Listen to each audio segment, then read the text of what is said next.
Welcome back to Dronacharya IAS YouTube channel. This is our daily newspaper video जहां हम रोज़ाना the Hindu newspaper के must read articles ऐसे news articles जो हमारी यूपीएससी प्रिपरेशन पर्सपेक्टिव से इंपॉर्टेंट हैं उन्हें इस वीडियो लेक्चर में ब्रीफली कवर करते हैं. तो आज है 16th ऑफ मार्च. तो चलिए देख लेते हैं कि आज हम कौन कौन से टॉपिक्स डिस्कस करने वाले हैं. आज हम सबसे पहले बात करेंगे इलेक्टोरल बॉन्ड्स के बारे में. इलेक्टोरल बॉन्ड्स लेटली काफ़ी ज़्यादा न्यूज़ में है. रीज़न बीइंग हमने देखा था कि जब सुप्रीम कोर्ट ने इलेक्टोरल बॉन्ड्स को अनकॉन्स्टिट्यूशनल डिक्लेयर कर दिया था और इस इलेक्टोरल बॉन्ड स्कीम को स्लैश डाउन कर दिया था, साथ ही में सुप्रीम कोर्ट ने एसबीआई को डायरेक्शन दी थी कि इलेक्टोरल बॉन्ड से जुड़ी हुई इंफॉर्मेशन उनकी तरफ से रिलीज़ की जाए. और हमने देखा कि रिसेंटली एसबीआई ने इंफॉर्मेशन रिलीज़ भी की जो कि इलेक्शन कमीशन के ने आगे हमें पब्लिकली दिखाई भी. लेकिन यहाँ पे सुप्रीम कोर्ट ने एक क्वेश्चन ये रेज़ किया है कि एसबीआई ने जो इन्फॉर्मेशन दी है उसमें इलेक्टोरल बॉन्ड्स के कोड्स को डिस्क्लोज क्यों नहीं किया गया. इसे लेकर एक क्वेश्चन सुप्रीम कोर्ट ने रेज़ किया है. तो इसकी डिटेल्स हम यहाँ पे देखेंगे. अपार्ट फ्रॉम दैट हमारे पास न्यू इलेक्शन कमिश्नर्स की अपॉइंटमेंट हो चुकी है और नए इलेक्शन कमिश्नर्स ने चार्ज भी ले लिया है. लेकिन यहाँ से हमारे लिए इम्पॉर्टेंट है the appointment of election commissioners. आपको याद होगा हमने पहले भी इसकी बात की थी कि रिसेंटली हमारे पास इलेक्शन कमिश्नर्स, चाहे वो चीफ इलेक्शन कमिश्नर हो या फिर अदर इलेक्शन कमिश्नर्स हो, उनकी अपॉइंटमेंट, उनकी कंडीशन ऑफ सर्विस को लेकर एक नया एक्ट हमारे पास आया था जिसमें एक सिलेक्शन कमेटी बनाई गई थी और जिसकी रिकमेंडेशंस पे इलेक्शन कमिश्नर की अपॉइंटमेंट की जाएगी. तो यहाँ पे पहली बार ऐसा हुआ है कि उस एक्ट के बाद उस एक्ट में जो प्रोसीजर दिया गया था उसे फॉलो करते हुए इलेक्शन कमिश्नर का अपॉइंटमेंट हुआ है. तो इसीलिए बहुत इंपॉर्टेंट है हमारे लिए इलेक्शन कमिश्नर की अपॉइंटमेंट को समझना. देन हम बात करेंगे इलेक्ट्रिक व्हीकल्स के बारे में. रीज़न बीइंग इलेक्ट्रिक व्हीकल्स के ऊपर जो इम्पोर्ट ड्यूटीज़ लगती हैं उसे रिड्यूस कर दिया गया है and which is a very big development when it comes to the electric vehicles in India. तो क्या इम्प्लीकेशंस होंगी जब इलेक्ट्रिक व्हीकल्स पे लगने वाली इम्पोर्ट ड्यूटीज़ रिड्यूस होंगी, उसकी बात हम यहाँ पे करेंगे. एंड देन विल सी कि इज़राइल और हमास वॉर में अपडेट ये आया है कि इज़राइल के प्राइम मिनिस्टर ने कहा है that they have a complete operational plan for their ground evasion, the ground operation of Gaza's southernmost city, which is Rafah.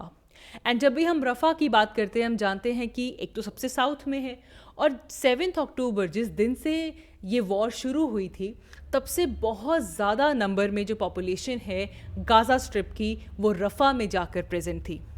काफ़ी पॉपुलेशन यहाँ पे है, डेंसली पॉपुलेटेड एरिया है और यहाँ पे इज़राइल ने अपना ऑपरेशनल प्लान जो है वो तैयार कर लिया है for the military action. So these are the few articles जो कि आज की इस वीडियो में हम कवर करेंगे and please do watch this video till the end. So let's begin with our first article. तो चलिए सबसे पहले बात करते हैं इलेक्ट्रिक व्हीकल्स के बारे में. न्यूज़ ये है कि इलेक्ट्रिक व्हीकल्स के ऊपर जो इम्पोर्ट ड्यूटी लगती है उसे सिग्निफिकेंटली रिड्यूस किया जा रहा है. पहले ये इम्पोर्ट ड्यूटी कुछ 70 से 100% के करीब थी और इस इम्पोर्ट ड्यूटी को रिड्यूस करके 15% पे लाया जा रहा है. तो अगर एक सिंगल लाइन में बात की जाए तो हमारे इलेक्ट्रिकल व्हीकल्स के ऊपर लगने वाली इम्पोर्ट ड्यूटीज़ को सिग्निफिकेंटली रिड्यूस किया गया है. So let's understand some basic idea about electric vehicles. देखिए जब हम इंडिया में इलेक्ट्रिक व्हीकल्स की बात करते हैं या फिर ओवरऑल अगर हम ऑटोमोबाइल मार्केट की बात करते हैं, so India has the 4th largest automobile market in the entire world. तो हमसे पहले अगर देखा जाए तो चाइना नंबर 1 पे आता है, उसके बाद यूएस है, फिर जापान है और 4th नंबर पे आता है इंडिया की ऑटोमोबाइल मार्केट. तो ग्लोबली हम एक सिग्निफिकेंट से रखते हैं ऑटोमोबाइल मार्केट में. अराउंड $250 बिलियन के आसपास की हमारी ऑटोमोबाइल मार्केट है. And even it is anticipated कि अगर हम 2027 तक की बात करें, मतलब 2022 से लेकर 2027 तक ये एंटिसिपेट किया गया था कि हमारी ऑटोमोबाइल मार्केट 9% से ज़्यादा एनुअल ग्रोथ शो करेगी. एंड इवन 2023 हमारा जो लास्ट ईयर था इसमें अगर हम सिर्फ इलेक्ट्रिक व्हीकल सेल्स की बात करें तो इंडिया में 45% इलेक्ट्रिक व्हीकल्स की जो सेल है उसमें राइज हुआ है इन द ईयर ऑफ 2023। तो यहाँ से हमारी मार्केट का जो ग्रोइंग पोटेंशियल है वो यहाँ पे इंडिकेट होता है। और इसी के साथ साथ अब हमारे पास इंपोर्ट ड्यूटीज़ का रिड्यूस होना, तो इसकी क्या इम्प्लीकेशंस होंगे? देखिए, जब हम इम्प्लीकेशंस की बात करते हैं तो ऑफ कोर्स इंपोर्ट ड्यूटी कम होने से इंडिया में जो फॉरेन इन्वेस्टमेंट है वो ऑफ कोर्स प्रमोट होगी। ठीक है, अब देखो जब लोअर ड्यूटी हो जाएगी तो ऐसे केस में जो कंपनीज़ हैं, टेस्ला जैसी कंपनीज़ हैं जो कि इलेक्ट्रिक व्हीकल्स में एक बहुत बड़ा नाम है, they will set up there manufacturing units in India. तो ऑफ कोर्स फॉरेन इन्वेस्टमेंट बढ़ेगी। अच्छा, इन्वेस्टमेंट बढ़ेगी तो इससे क्या होगा, इंडिया के अंदर जो कंपटीशन है वो इंक्रीज़ होगा इलेक्ट्रिक व्हीकल्स की फील्ड में। और आप जानते हैं कि अगर कंपटीशन बढ़ता है तो उसकी वजह से बेटर और चीपर प्राइसिंग होती है, तो इलेक्ट्रिक व्हीकल्स हमें कम दाम पे मिलने शुरू होंगे। कॉम्पिटिटिव प्राइस हमारे यहाँ पे क्रिएट होगा जिससे कि कस्टमर्स का बेनिफिट होगा। साथ ही में जब इंडिया में इंपोर्ट ड्यूटीज़ कम होंगी तो ऑफ कोर्स इससे हमारी जो ग्लोबल इंटीग्रेशन है वो बढ़ेगी। हमारे फ्री ट्रेड एग्रीमेंट में ये टैरिफ को लोअर करना एक बड़ा स्टेप होगा जिससे कि हम ग्लोबल प्लेयर्स को जो है वो अट्रैक्ट कर पाएंगे।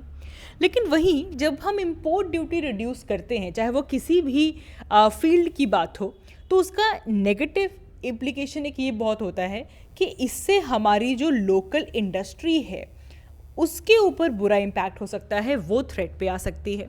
जो डोमेस्टिक मैन्युफैक्चरर्स हैं वो हमेशा ये कहते हैं कि अगर इंपोर्ट ड्यूटी रिड्यूस हो जाएगी तो मार्केट में इंपोर्ट्स बढ़ जाएंगे और लोकल इंडस्ट्री और इन्वेस्टमेंट ख़त्म हो जाएगी। इवन इंपोर्ट ड्यूटी रिड्यूस करने से जो सनराइज इंडस्ट्रीज़ हैं उनके अंदर भी जो डोमेस्टिक हमारी इंडस्ट्रीज़ हैं जो कि बिल्कुल नेसेंट स्टेज पे हैं but yet they are very promising industries, उनके ऊपर भी इसका नेगेटिव इम्पैक्ट हो सकता है। लेकिन इस चीज़ को ध्यान में रखा गया। इसकी बात हमने इसलिए की बिकॉज अगर आप देखें, फाइन डिटेल्स पढ़ें इस न्यूज़ आर्टिकल की, तो इसमें क्लियरली मेंशन किया गया है कि it is applicable to one thing. अगर हम बात करते हैं कि इंपोर्ट ड्यूटीज़ को रिड्यूस किया गया है तो यहाँ पे एक चीज़ रखी गई है कि जो इलेक्ट्रिक व्हीकल मेकर्स हैं उनको अपनी लोकल मैन्युफैक्चरिंग यूनिट बनानी होगी with in the next 3 years. तो आगे आने वाले 3 सालों में इंडिया में लोकल मैन्युफैक्चरिंग यूनिट आपको बनानी होगी। एक और कंडीशन रखी गई है कि साथ ही में मिनिमम इन्वेस्टमेंट आपको करनी होगी ऑफ अराउंड $500 मिलियन। $500 मिलियन की अगर आप मिनिमम इन्वेस्टमेंट करते हैं, आगे आने वाले 3 सालों में अगर आप एक लोकल मैन्युफैक्चरिंग यूनिट सेटअप करते हैं और धीरे धीरे 25% आप डोमेस्टिक वैल्यू एडिशन में कंट्रीब्यूट करते हैं तो आपको 15% इंपोर्ट ड्यूटी देनी होगी। तो ये कंडीशंस रखी गई हैं एंड ऑफ कोर्स इससे हमारा जो नेगेटिव इम्प्लीकेशंस हैं उसको हम कहीं ना कहीं यहाँ से रिड्यूस कर पाएंगे। अच्छा देखिए, इलेक्ट्रिक व्हीकल्स की बात हो रही है तो कुछ चीज़ें याद रखेंगे। इंडियन गवर्नमेंट लगातार इनिशिएटिव्स देती है कि इंडिया में इलेक्ट्रिक व्हीकल्स की जो मार्केट है वो बूस्ट अप हो। तो इसके लिए हम देखते हैं that we have production linked incentive scheme in India, जिसमें प्रोडक्शन के साथ लिंक करके इंसेंटिव्स दिए जाते हैं जिससे कि इंडिया में लोकल मैन्युफैक्चरिंग बूस्ट हो including electric vehicles. And similarly अब देखो, अगर हम ऑटोमोबाइल्स की बात करते हैं, इलेक्ट्रिक व्हीकल्स की बात करते हैं तो उसमें बैटरीज बहुत इंपॉर्टेंट रोल प्ले करती हैं। बैटरीज के लिए हमें जो सेल केमिस्ट्री है उसे एडवांस करना होगा।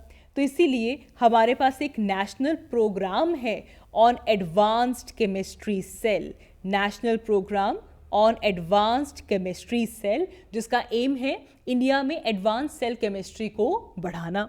देन एक बहुत ही कॉमन स्कीम है, आपने सुना होगा फेम स्कीम। फेम क्या है?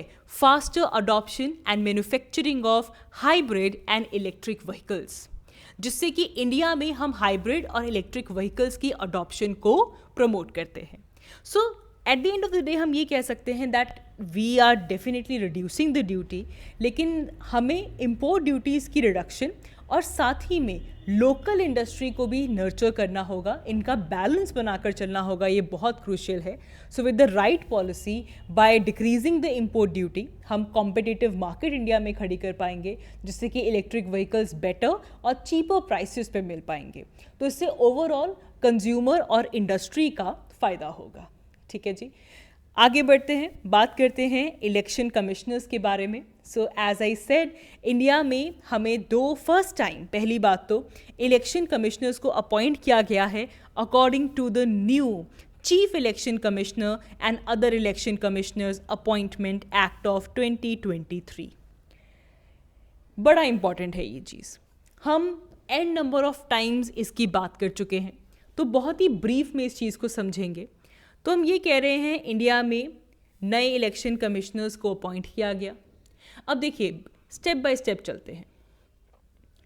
इलेक्शन कमिश्नर्स की जो अपॉइंटमेंट है, it is governed by article 324 of our constitution, जिसमें कहा जाता है कि इंडिया में इलेक्शंस की को लेकर पावर, चाहे उसकी सुपरिंटेंडेंस की हो, डायरेक्शन की हो, कंट्रोल की हो, that is with Election Commission of India.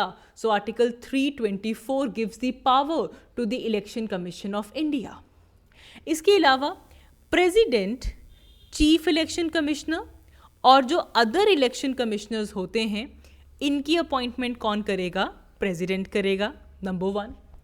अब हिस्टोरिकली तो क्या था कि जो प्रोसेस था, this for under the exclusive purview of the executive, लेकिन रीसेंट डेवलपमेंट्स हुई और हमारे पास एक एक्ट आता है जिससे कि कोशिश की गई है कि ये प्रोसेस इंक्लूसिव और ट्रांसपेरेंट बन सके, और इसके लिए लाया गया chief election commissioner and other election commissioners appointment act. देखो, इसमें अपॉइंटमेंट भी है, इसमें टर्म ऑफ सर्विस भी है, इसमें टर्म ऑफ ऑफिस भी है। इन सब को मिलाकर ये एक्ट बनाया गया 2023 में, और इस एक्ट के अकॉर्डिंग पहली बार चीफ इलेक्शन कमिश्नर्स को अपॉइंट किया गया। ठीक है, अब यहाँ पे इस एक्ट में क्या कहा गया कि चाहे चीफ इलेक्शन कमिश्नर हो या फिर अदर इलेक्शन कमिश्नर्स हो, उनकी अपॉइंटमेंट कौन करेगा? प्रेसिडेंट करेगा, जो हमने अभी कहा। लेकिन प्रेसिडेंट ये अपॉइंटमेंट करेगा on the recommendations of a selection committee. तो एक सिलेक्शन कमिटी बनाई गई है, उसकी रिकमेंडेशन के बेसिस पे प्रेसिडेंट अपॉइंटमेंट करेगा।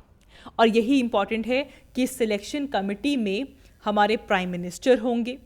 इस सिलेक्शन कमिटी का मेंबर होंगे 1 union cabinet minister and the leader of opposition, या फिर जो भी लार्जेस्ट ऑपोजिशन पार्टी लोकसभा में होगी।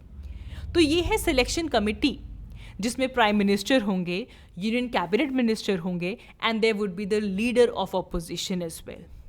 This selection committee would be headed by a law minister, जो कि सिलेक्शन कमिटी को नेम्स बताएगा कि पैनल में कौन कौन से नेम्स हैं, and through thorough and rigorous selection process election commissioner को अपॉइंट किया जाएगा।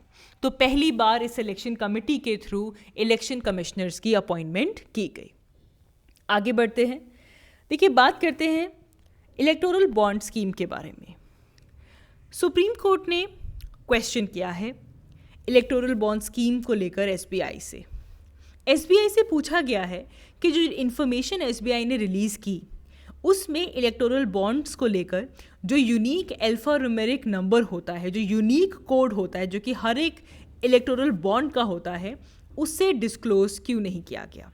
सुप्रीम कोर्ट का कहना है कि हमने जो 15 फरवरी के दिन जो डायरेक्शंस दी थी एसबीआई को, उसमें हमने कहा था कि इलेक्टोरल बॉन्ड्स की सभी डिटेल्स को डिस्क्लोज किया जाए, इंक्लूडिंग कि डेट ऑफ परचेज क्या थी, कितना अमाउंट था, नेम ऑफ द परचेजर क्या है, और पॉलिटिकल पार्टी जिसने उस बॉन्ड को रिडीम किया। लेकिन बैंक ने जो बॉन्ड्स जिनको परचेज किया गया और जो इनकैश किया गया, उनका जो यूनिक नंबर है, जो कोड है, उसे डिस्क्लोज नहीं किया है। एंड इसे लेकर ये जो क्वेश्चन है ये पूछा गया है। तो ये अगेन ये इसको लेकर तो डिबेट जो है वो हमारे पास चली रही है, और सुप्रीम कोर्ट ने एसबीआई को नोटिस दिया है, and they have listed this case for 19th of March। तो देखेंगे कि 19 ऑफ मार्च में इसका क्या जवाब देता है SPI। आगे बढ़ते हैं, इज़राइल हमास वॉर की बात कर रहे हैं और यहाँ पे इज़राइल के प्राइम मिनिस्टर नेतन्याहू ने कहा है कि गाज़ा का जो सदर्न मोस्ट शहर है रफ़ाह, वहाँ पे ऑपरेशन प्लान जो है उसे बना दिया गया है, ऑपरेशनल साइट को प्रिपेयर कर दिया गया है और कंप्लीटली वहाँ पे सिविलियन प्रोटेक्शन के साथ अटैक किया जाएगा। तो ये एक बड़ी स्टेटमेंट आई है कि मिलिट्री प्लान को अप्रूवल दे दिया गया है रफ़ा के अंदर। सो चलिए देखेंगे कि इसका क्या इम्प्लिकेशन होता है इफ़ इज़राइल स्ट्राइक्स एट रफ़ा, क्योंकि बहुत ज़्यादा पॉपुलेशन यहाँ पे डेंस है, बहुत ज़्यादा लोग यहाँ पे फंसे हुए हैं। तो किस तरीके से इवैक्यूएशन होगी और किस तरीके से ये ऑपरेशन यहाँ पे होगा, ये देखने वाली बात होगी। That is all for this video. आज की इस वीडियो के लिए इतना ही। Thank you so much for watching. और अगर आपको ये वीडियो अच्छी लगती है तो please do like and comment. Thank you so much.